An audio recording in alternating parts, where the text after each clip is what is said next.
फिर स्वागत है जी सभी स्टूडेंट्स का नए साल में हमारे साथ अमनदीप सिंह आलूवालिया जी है और सभी स्टूडेंट्स को नव वर्ष की शुभकामनाएं। आज टॉपिक बड़ा इंपॉर्टेंट है अमनदीप जी, सबसे पहले आपका भी वेलकम है। Thanks sir, thank you so much ji. Thank you so much. Amandeep ji, नए वर्ष में इस साल कनाडा किस तरह से ट्रेंड करेगा? क्या स्टूडेंट्स को खुले वीजा मिलेंगे या स्टूडेंट्स को वीजे के लिए फिर पिछले साल की तरह संघर्ष करना पड़ेगा? किन बातों का स्टूडेंट्स ख्याल रखें इस साल? मई और सितंबर इनटेक कितने इंपॉर्टेंट हैं और क्या अब जल्दी फाइल लॉन्च करना एक सॉल्यूशन है वीजा लेने का?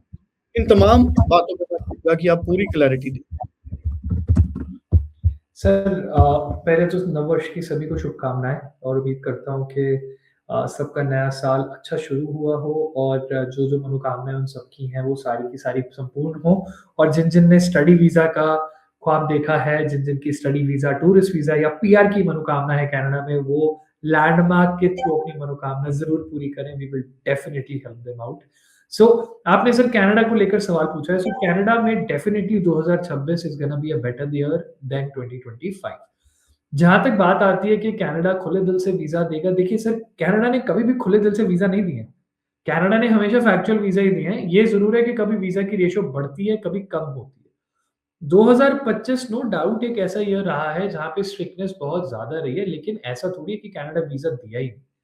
वीजा बिल्कुल दिया है कनाडा ने, उन विद्यार्थियों को दिया है जिन विद्यार्थियों की रिक्वायरमेंट उनको है। हमें ये समझना है कि हमें किसी के घर जाना है तो हमें उनके हिसाब से चलना पड़ेगा, तो वहां पे उनको जो रिक्वायरमेंट है उस हिसाब से उन्होंने वो वीजा दिए हैं। सो सभी स्टूडेंट्स को मेरा सजेशन है कि सीआईपी लिस्ट के तहत वहां पे जब हमारे साथ भी आप बात करें, चाहे आप सीआईपी लिस्ट के तहत किसी प्रोग्राम के अंडर अप्लाई कर रहे हो, हमसे पूछो कि भैया इस प्रोग्राम के बाद वहां पे जब मैं वर्क परमिट पे जाऊंगा तो इन डिमांड जॉब्स कौन सी है, किस सेक्टर में है, कौन सी ऑर्गेनाइजेशन है। अभी वो टाइम नहीं है जहां पे आप कंसल्टेंट के साथ बैठ के ये बात करें कि 6.5 बैंड है, 58 पीटी स्कोर है, 65% एकेडमिक स्कोर है तो मेरा ये प्रोग्राम है। इस टाइम तो वो बच्चा खुद भी ढूंढ लेता है, लेकिन वो करने के बाद मेरे लिए क्या ऑप्शंस अवेलेबल है, मुझे सेक्टर बताओ, मुझे जॉब्स बताओ, मुझे वेज रेट बताओ, मुझे उस जॉब का अगले 5 साल में फ्यूचर बताओ। So that is the only way you'll be able to get your visa when you make sure that you are aware of this all and then you choose a right program। क्योंकि हो सकता है किसी province के अंदर, वैसे तो nursing की रिक्वायरमेंट हर जगह ही है, लेकिन हो सकता है किसी प्रोविंस के अंदर नर्सिंग की डिमांड फुलफिल हो चुकी हो, लेकिन आप वहीं पे फिर अप्लाई कर दो तो उस इनटेक में आपका वीजा ना आए, राइट। तो हमें इस हिसाब से चलना है और दूसरे नंबर के ऊपर अपने फाइनेंसेस को बहुत अच्छे से प्रेजेंट करना है और जेन्युइन फाइनेंसेस को आगे लेके आना है।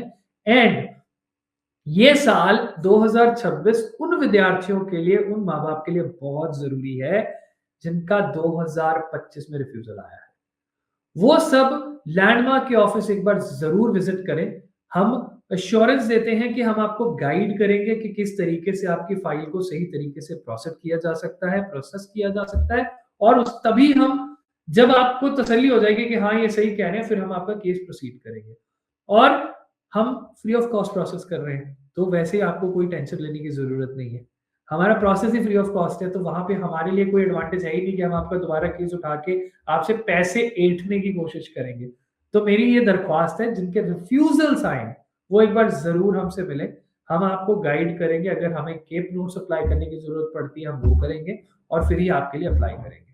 मई इनटेक की सीट्स ओपन है, सितंबर इनटेक की सीट्स ओपन है और मास्टर्स के विद्यार्थियों के लिए ये एक बहुत बड़ी अपॉर्चुनिटी है। मास्टर्स के अंदर सरकारी यूनिवर्सिटी के अंदर पैल की रिक्वायरमेंट खत्म हो चुकी है। प्राइवेट यूनिवर्सिटीज के अंदर जहां पे पैल की रिक्वायरमेंट है, लैंडमार्क उन सभी यूनिवर्सिटीज के साथ एज अ डायरेक्ट पार्टनर काम कर रहा है, तो आपको वहां पे बेफिक्र रहने की जरूरत है, कोई फिक्र करने की जरूरत नहीं, क्योंकि हम आपका पैल आपको ला कर देंगे। एंड वो यूनिवर्सिटी के साथ हमारा टाइमली प्रोसेस के थ्रू ये होगा, एथिकल एंड राइट गाइडेंस के तहत। जितने विद्यार्थियों ने बैचलर्स कर लिया उन सबको मेरी राय है कि मास्टर्स की तरफ रुख करें। मास्टर्स के अंदर वीजा प्रोबेबिलिटी बहुत हाई होने वाली है। 2026 एज कंपेयर टू 25 कनाडा के लिए बहुत अच्छा साल होगा। चलिए, थैंक यू सो मच। बड़ी इंपॉर्टेंट इन्फॉर्मेशन हमारे साथ शेयर की है अमनदीप सिंह आलूवालिया जी ने। स्क्रीन पर नंबर है 9041390412। सभी स्टूडेंट्स अमनदीप जी से बात करें, जसमीत जी से बात करें या किसी भी पास के ऑफिस में विजिट करें, या आप लोग ऑनलाइन भी ज्यादा जानकारी हासिल कर सकते हैं। Thank you so much Amandeep ji. Thank you so much sir.